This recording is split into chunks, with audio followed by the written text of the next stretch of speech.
panteones de dioses legendarios, mitológicos, tanto los griegos como los romanos. Jesús le dijo, dichoso, o en otras versiones dice bienaventurado, tú, Simón, que era su nombre original, hijo de Jonás, porque no te ha revelado nadie, nada, ni carne ni sangre. O sea, carne y sangre es un hebraísmo que quiere decir humanidad, sino mi Padre de los cielos. O sea, la confesión de Pedro, independientemente de las anteriores, en los cuales los otros apóstoles también habían reconocido que Jesucristo era el Mesías, como empieza su ministerio público, lo vemos con Bartolomé, pero en esta ocasión va a haber algo diferente por el mismo designio de Jesucristo.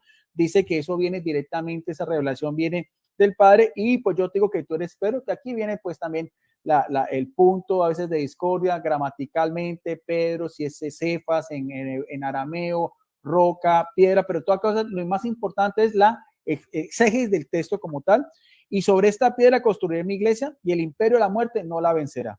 A ti te haré la llave del reino de los cielos, lo que ates en la tierra quedará atado en el cielo, lo que desates en la tierra quedará desatado en el cielo. O sea, de esos solo dos versículos bíblicos podemos hacer una gran exégesis, que es la fuente que nos da la interpretación de los textos sagrados. En primer lugar, Jesucristo dice que así sea Pedro la primera piedra, y indiferentemente, por ejemplo, porque nosotros sabemos, por ejemplo, que desde la misma patrística y demás, hay diferentes versiones sobre lo que realmente se quería decir acá. Por ejemplo, el erudito católico romano del siglo XVII, Jean de Luney, pasó un tiempo considerable investigando los escritos de los padres de la iglesia, que tiene una relación muy directa con respecto a su interpretación de Mateo 16-18, y descubrió que había, esto a veces es muy recurrente en la apologética evangélica, 17 que consideran a Pedro como la roca, 44 que pensaban que la roca era la conjunción de Pedro, 16 pensaron que la roca era Cristo, 8 pensaron que la roca representaba a los apóstoles. Ahora, eso no quita realmente la misión de Pedro, porque solamente a él Jesucristo le da un poder que es poder de llaves y atar y desatar. Evidentemente, en Mateo 18:18 ese mismo poder de atar y desatar, vuelvo a repetir, era un hebraísmo que se utilizaba en los rabinos, lo que ellos ataban y desataban, sus discípulos lo seguían. Pero eso no quita también la importancia y la primacía de Pedro, que de hecho nosotros lo podemos ver también, no solamente en eruditos católicos, sino también en eruditos evangélicos, biblistas de talla internacional, como fue el teólogo y exégeta alemán protestante de confesión luterana, Oscar Cullmann, que de hecho fue invitado como observador en el Concilio Vaticano II, que reconocía en su libro El primado de Pedro, que este texto de Mateo es auténtico y que de hecho designa a la persona de Pedro como el fundamento de la iglesia de Cristo, porque que quede claro que nosotros no decimos que es la iglesia de Pedro, nosotros no decimos que nuestra fe está confesada en Pedro, no, nosotros decimos que el cimiento o la primera piedra o roca, como ustedes quieran llamarlo, pero de todas maneras va a ser la iglesia de Jesucristo, que como tal tiene palabras de vida eterna. No es solamente ese, porque también hay otros exegetas también y historiadores, como fue el teólogo, historiador protestante Phyllis Schar, muy conocido también, quien afirmó que las palabras de Mateo 16-18, lo que se llama la perícopa como tal, como se admite ahora por los mejores comentaristas protestantes, se refiere a Pedro y a la real superioridad de este apóstol, lo cual aparece claro como el sol en los evangelios y en la primera parte de los hechos de los apóstoles. Entonces, ahí podemos mirar también desde la exégesis bíblica. Ahora, la forma como después se fue organizando la iglesia, la forma como también ese mismo primado de Pedro se fue dando, eso no quita decir que las palabras de Jesucristo son palabras de vida eterna. Como mismo lo decía, el cielo y la tierra pasarán, pero mis palabras no pasarán. Interesante porque primero es la primera vez donde en los textos bíblicos, los evangelios, de hecho inclusive el evangelio de Mateo, que fue escrito a la comunidad de judíos cristianos, fechado entre los años 70, 80 más o menos, ¿no? Cada evangelio fue a diferentes regiones, pero importante porque también los exegetas dicen que es la primera vez donde se utiliza el término iglesia, eclesia, asamblea, reunión, congregación de fieles, un término también griego. Entonces, podemos deducir, no es la iglesia de Pedro, es la iglesia de Jesucristo. Pedro es la primera piedra o la primera roca. Sabemos que Jesucristo es la piedra. Claro, gracias. La piedra del ángulo, la piedra principal. Pero también el hebraísmo de llaves es solamente exclusivo de Pedro. Como decíamos también, por eso decimos que es una iglesia apostólica, porque 2 capítulos más después, Jesucristo también le da ese poder de atar y desatar a los apóstoles en general, pero en particular a Pedro. Ahora, otra característica que también no podemos dejar de pasar por alto es cuando el mismo Jesucristo dice que el imperio de la muerte no podrá vencer a su iglesia. el término muerte, Hades, también se define también como el imperio del mal, o sea que es una iglesia que a pesar de las oposiciones humanas, de hecho, inclusive, a pesar de la misma muerte de los apóstoles, tiene que ser visible, constatable en la historia de la humanidad con la asistencia del Espíritu Santo, porque todo eso va intrínsecamente ligado. No podemos desligar lo uno sin desligar, sin de lo otro. Entonces, para yo mirar a ver este contexto bíblico, tengo que también recurrir a la otra fuente, que también era importante para los primeros cristianos, que era la tradición, la fuente también, como decíamos, de la patrología de los primeros padres de la iglesia, los primeros escritores del cristianismo, muchos de los cuales sucesores inmediatos de los apóstoles, y empezar a rastrear esa iglesia, cómo se fue formando, evidentemente con luces y sombras, porque veo a veces muy recurrente en la apologética evangélica sacar los lunares de la iglesia, entonces quemar los papas, porque creemos que actualmente el Papa Francisco es sucesor legítimo del apóstol Pedro, en una línea interrumpida de 267 papas, en la sede en Roma, que después lo vamos a explicar porque también tiene una algo trascendental que tiene que ver también con el martirio de Pedro, donde él terminó su vida y donde también hay una profecía que identifica también en las Sagradas Escrituras, en el Evangelio de Juan, por lo cual esa sede en Roma, que va también ligada a lo que hoy en día es la sede de la Iglesia Católica, tiene también una autoridad importante por ser el lugar, no solamente donde murió el apóstol Pedro, sino también donde fue también martirizado el apóstol Pablo, los dos grandes heraldos del Evangelio. Gracias. Tiempo. Muchas gracias, don Guido Rojas. Continúa el apologeta Salvador Barragán. Gracias. Sí me escucho bien, ¿verdad? Sí. Gracias. Bueno, yo voy a iniciar mi tesis y voy a iniciar con este desarrollo de estos historiadores católicos que están a favor de la tesis evangélica. Y como lo hemos dicho en diálogos anteriores, las primeras fuentes, y esto nos lo dice el erudito católico Richard McBrien, nos dicen que Pedro era una figura importante, central dentro de los discípulos del Señor. Sin embargo, probablemente sea mejor evitar los términos primacía y jurisdicción al describir el papel de Pedro en el Nuevo Testamento. Son términos post-bíblicos, de hecho, canónicos. ¿Qué es lo que nos dice? Dice que las primeras fuentes, incluido Eusebio, afirman que Linus ocupó el cargo durante 12 años, pero dice que no se puede probar una estructura episcopal monárquica del gobierno de la iglesia como lo tienen hoy en día los católicos. O sea, que no existía un gobierno monoepiscopal en Roma en los primeros 2 siglos de la iglesia. Se puede ver a finales o a mediados del siglo II.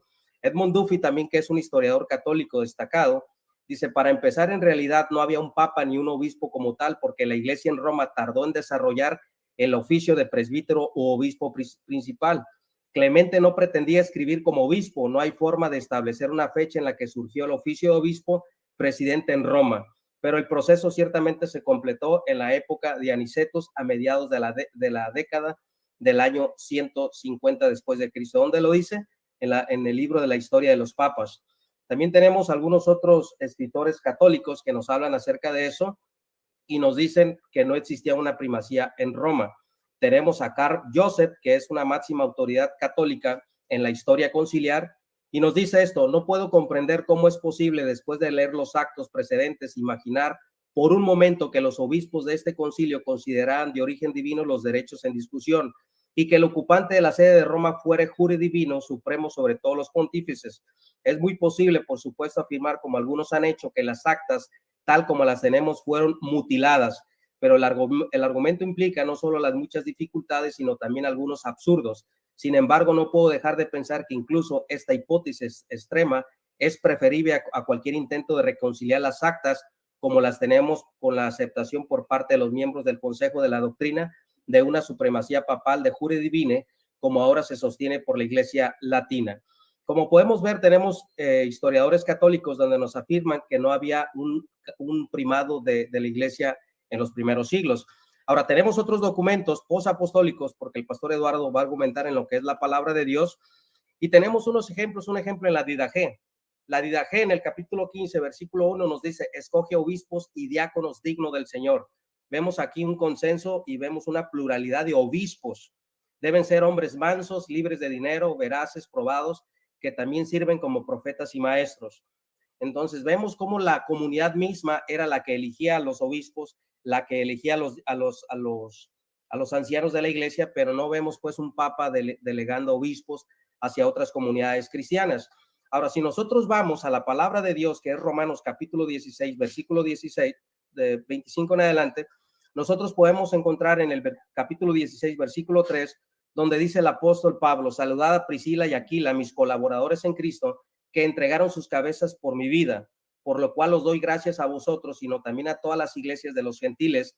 Saludad también a la iglesia que está en vuestra casa, saludad a Epeneto, a mi amado, que son las primicias de acá y en Cristo. Luego vemos al apóstol Pablo que continúa y dice: saludad a Sincrito, a Flegón, a Hermes, a Petrobas, a Hermas y a los hermanos que están con ellos. Saludad a Filólogo, a Julia, a Nereo y a su hermana.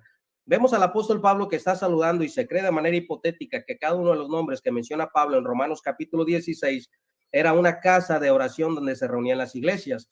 Pero da la casualidad que en estos versos de la Biblia vemos que el apóstol Pablo nunca menciona a Pedro como primado, como primero, como el mayor, o como el jefe, o como la cabeza visible dentro de las comunidades cristianas. Eso no lo encontramos dentro de la palabra de Dios. Si nosotros vamos a ver la estructura de las primeras iglesias cristianas nacientes, las comunidades de las iglesias, cómo se van asumiendo, y vemos una pluralidad en cuanto a consejo de los ancianos. Nunca encontramos a un líder liderando como la cabeza visible, y nosotros no negamos el liderazgo. Pero también encontramos en el libro de los Hechos, cuando el escritor sagrado llamado Lucas dice que a Pablo se le menciona como la cabecilla de la secta de los nazarenos. Vemos que Pablo era considerado como una cabecilla, como un líder, pero por eso no vamos a decir que Pablo fue papa. Ahora, también encontramos en la carta a los Gálatas el apóstol Pablo cuando habla de las 3 columnas. Notemos pues que la misma palabra de Dios, hay un consenso unánime en la palabra de Dios donde está a favor de la tesis de la iglesia evangélica, donde no existe un papado dentro de la iglesia primitiva. Tenemos que encontrar que eso surge siglos después. Ahora, cuando el apóstol Pablo dice que cuando subió a Jerusalén encontró a las 3 columnas, incluyendo, y no menciona primeramente a Pedro, menciona a Santiago. ¿Por qué? Porque se cree que Santiago era el líder de la iglesia. Dice que era Santiago, Pedro y el apóstol Juan, las 3 columnas, y hay que tomar en cuenta que Santiago, según la tradición, no era el apóstol, sino que era hijo de José y de María. Nosotros también encontramos algunos otros documentos de la era posapostólica, donde el mismo Justino Mártir, en su diálogo con Trifón en el 47.2, testifica que los cristianos se reunían en viviendas privadas. Justino nos atestigua que hay otras iglesias en las casas de Roma, aparte de la suya, y una de ellas se encontraba en la cima del Panteón Romano. Nosotros podemos encontrar un pluralismo teológico en la iglesia primitiva, sí, pero no pues podemos encontrar, y vemos que hay esa ausencia del episcopado monárquico dentro de la iglesia. ¿Dónde empezamos a ver este surgimiento? Un ejemplo: si nosotros vamos a los escritos de Ignacio de Antioquía, en sus 7 epístolas, vemos que menciona a los obispos, menciona como 110 obispos, no por nombre, pero sí menciona saludos a los obispos. Donde está el obispo, ahí está la iglesia. Pero vemos que cuando Ignacio escribe su epístola a la iglesia de Roma, no va dirigida a un episcopado monárquico, no va dirigida al líder de la iglesia, no va dirigida al papa. ¿Por qué? Porque no existía el papado en ese momento cuando Ignacio hace su carta para que no intervengan por él cuando va a ser entregado como mártir a los leones, perdón. Entonces, ¿por qué Ignacio no lo menciona? Porque el papado no existía. Pero vemos que cuando escribe a las otras iglesias, Ignacio de Antioquía sí menciona a los obispos. Pero ¿por qué no menciona al principal, al jefe, a la cabeza visible, al que iba a ser el encargado de interpretar la palabra de Dios, al encargado de unir a la iglesia como la cabeza visible? Porque ese dogma de fe, se lo digo a nuestros amigos católicos, que no existía. Lo que sí encontramos en la palabra de Dios son presbíteros y ancianos. Si nosotros leemos el libro de los Hechos, capítulo 20, vamos a encontrar al apóstol Pablo, donde hace un intercambio de palabras de obispo, que es episcopo, que son los administradores, y vamos a encontrar a los ancianos, que son los sabios de Israel, que esa tradición la toma la iglesia de los hebreos, que hay que recordar que los ancianos eran los que daban consejo al Sanedrín y al pueblo de Israel. Entonces, por una parte son episcopos los pastores, sí, porque son administradores de las cosas de Dios.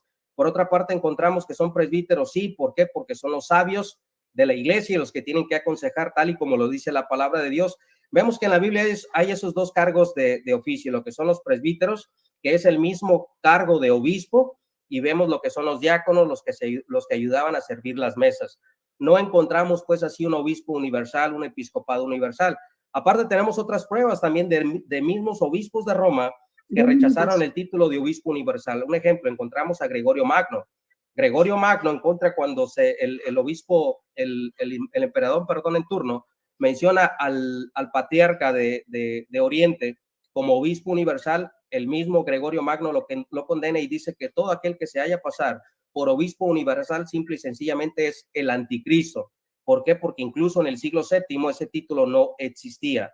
Si nosotros vemos el cisma de Cipriano de Cartago también, cuando tuvo este cisma con los novacianos, vemos que no es el obispo romano el encargado de presidir un sínodo o el encargado de arreglar un cisma, sino que es el mismo Cipriano, que era obispo de Cartago, que tiene que mandar 2 enviados para poder arreglar ese cisma, si realmente el obispo romano era el legítimo, que había sido puesto por la grey, por la congregación, por los laicos, o él se había puesto solo, que era la negativa o la antítesis que tenían los novacianos. Si nosotros vamos al tiempo de Policarpo de Esmirna, cuando vino a Roma a arreglar el cisma de la Pascua, vemos que tampoco, porque para ese tiempo, bien y como lo dije al principio y como lo dijo el erudito católico, a mediados del siglo II ya podemos encontrar un obispo principal en Roma. Antes no, tuvieron que pasar 150 años porque no hay testimonio de ello, pero aún ahí vemos que tuvo que venir Policarpo desde Esmirna a arreglar el cisma de la Pascua. ¿Por qué? Porque el obispo romano no tuvo ese poder, esa autoridad y esa jerarquía para poder llevar a cabo ese cisma o arreglar ese problema de la Pascua, en qué mes se tenía que celebrar. No existía ese tipo de cuestiones. Si nosotros vamos al pastor de Hermas, nosotros vamos a encontrar en el pastor de Hermas también que hay una pluralidad en cuanto a los ancianos de la iglesia. Si nosotros vamos a la epístola a Bernabé, también vamos a encontrar una pluralidad en cuanto a los obispos de la iglesia. Incluso vemos al mismo Tertuliano. El mismo Tertuliano vemos en contra de Víctor, que se cree de manera histórica que es uno de los primeros que quieren ejercer el episcopado monárquico dentro de la iglesia de Roma a finales del siglo III o a principios del siglo III, a finales del siglo II. Vemos Tertuliano que lo condena. ¿Por qué? Porque se cree que este Víctor era Pratseas, una persona que tenía diferentes... Parece ser que Salvador Barragán no está escuchando, sí. pero ya ahí está el tiempo, estamos aquí también llevando el tiempo, entonces para que le digas por favor de que termine creo que ya se dio cuenta. Parece que no está escuchando, sí. Bueno, es el turno de don Rodrigo Calvo. Cuando esté listo, me avisa.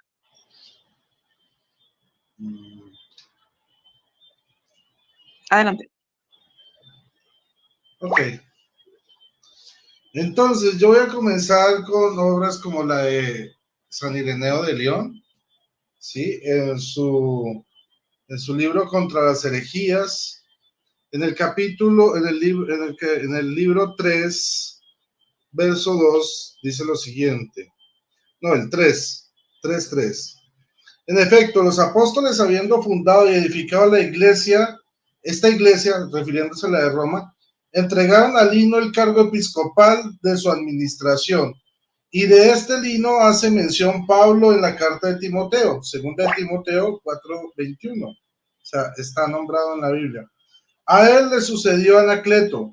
Después de este, en el tercer lugar, a partir de los apóstoles, cayó en suerte el episcopado a Clemente, el cual había visto a los mismos apóstoles y había conversado con ellos, y no era el único en esta situación, sino que todavía resonaba la predicación de los apóstoles y tenía la tradición ante los ojos, ya que sobrevivían todavía muchos que habían sido enseñados por los apóstoles. En tiempo de este Clemente surgió una pequeña disensión entre los hermanos de Corinto y la iglesia de Roma. Envió a los de Corinto un escrito muy adecuado para reducirlos a la paz y para restaurar su fe y dar a conocer la tradición que hacía poco habían recibido los apóstoles, a saber que hay un solo Dios todopoderoso, creador del cielo y de la tierra. Entonces, vemos escritos tempranos del siglo II ya de San Ireneo de León que nos hablan de la sucesión apostólica de Pedro. Ahora, por otro lado, tenemos aquí la carta de San Ignacio de Antioquía a los romanos, a nosotros, la sede de Roma. Y si bien, como algunos dicen, San Ignacio no puso, que por qué no puso saludos al Papa Pedro o al Papa que estuviera de turno, sí nos da a mostrar que la Iglesia de Roma tenía la preeminencia sobre todas las demás. Por tanto, el obispo de Roma tenía preeminencia sobre los demás obispos. Dice así: Ignacio, llamado también portador de Dios, a la Iglesia que ha obtenido misericordia en la magnificencia del Padre Altísimo y de Jesucristo, su Hijo único, amada e iluminada en la voluntad del que quiere todo lo que existe, según la fe y la caridad de Jesucristo nuestro Dios, que preside en la región de los romanos, digna de Dios, digna de honor, digna de más felicidad, digna de alabanza, digna de todo deseo, digna de pureza y presidida por la caridad, portadora de la ley de Cristo, adornada con el nombre del Padre, saludo en el nombre de Jesucristo, Hijo del Padre. Entonces aquí vemos que desde el siglo II, Ignacio de Antioquía, 106, nos muestra que la Iglesia de Roma tenía la preeminencia. San Ireneo de León nos muestra que los apóstoles Pedro y Pablo fundaron la Iglesia de Roma y dejaron ya un sucesor en esa iglesia que siguió con la sucesión apostólica y el primado. Ahora, por aquí quiero leer Historia de la Iglesia. Este libro, Historia de la Iglesia, de José Uriel Patillo Franco, que nos dice lo siguiente, página 95.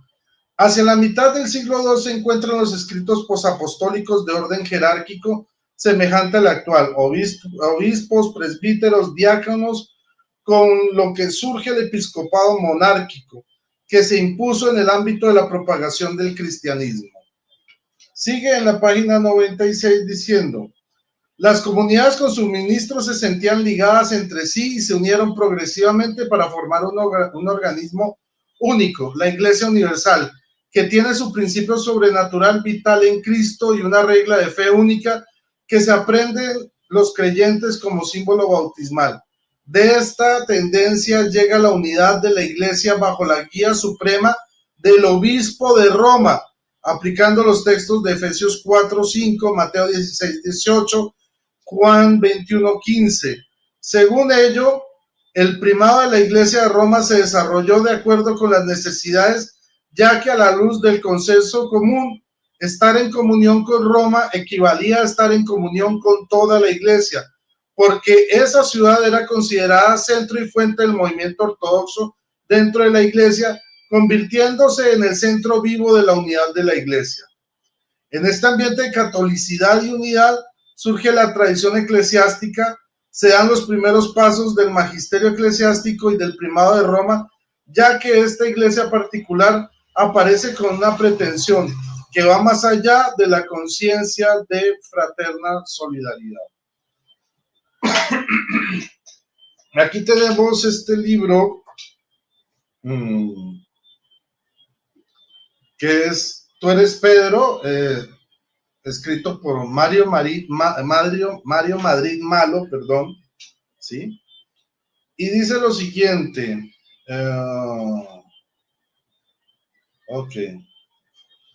dice: de conformidad con la doctrina católica como atrás fue visto, en Cesarea de Filipo el Señor prometió a Pedro el primado en el colegio apostólico.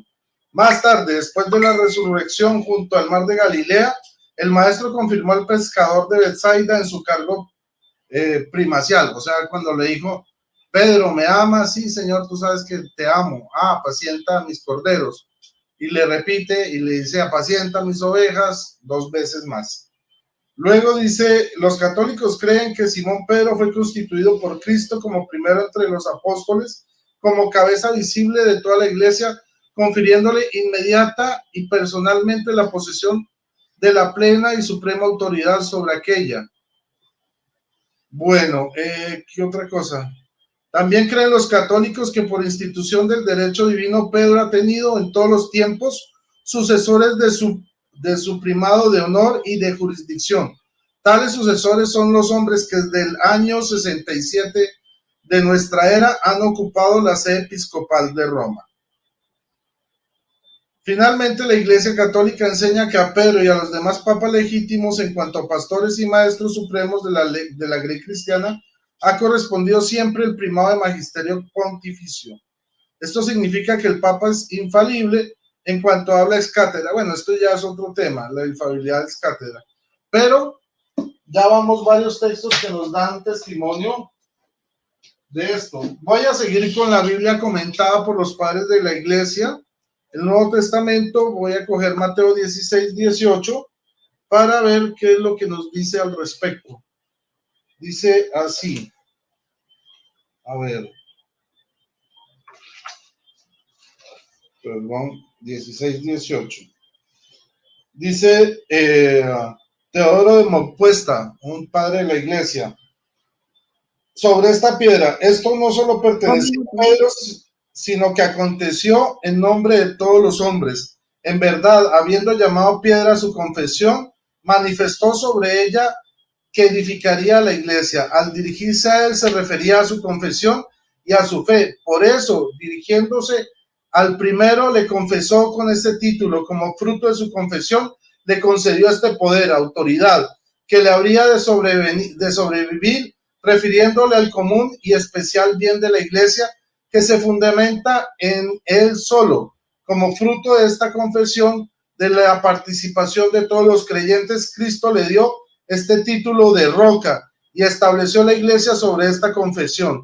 Esto es lo que dice, que la llave del reino de los cielos estará en la iglesia. La actitud que cada uno tenga en relación con ella, así será también en relación con los cielos. El que pertenece a la iglesia y es reconocido como miembro de la misma, es participante y heredero de los cielos. El que es ajeno a ella, cualquiera que sea su situación, no tendrá comunión con el cielo.